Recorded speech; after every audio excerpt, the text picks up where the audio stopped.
ছোট পরিমাণ মাদক বা সেবী বা ছোট ছোট বিক্রেতাদের গ্রেপ্তার করা হতো, কিন্তু গত কয়েক সপ্তাহে বড় বড় মাদকের চালান জব্দ করা হয়েছে বা উদ্ধার করা হয়েছে। এর মধ্যে 1,60,000 ইয়াবার একটা চালান উদ্ধার করা হয়েছে, 8 কেজি হিরোইন উদ্ধার করা হয়েছে এবং 200 কেজির উপরে গাঁজা উদ্ধার করা হয়েছে এক একটা ঘটনায়।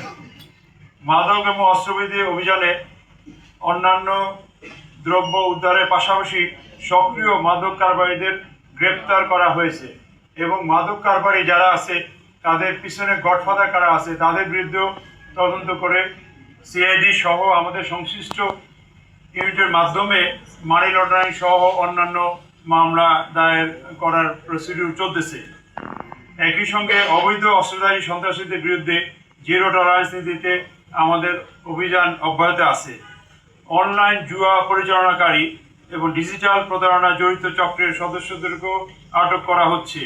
তাদের ব্যবহৃত মোবাইল, সার্ভার, ল্যাপটপ সহ বিভিন্ন ডিজিটাল ডিভাইস জব্দ করে আইনানুগ ব্যবস্থা নেওয়া হচ্ছে।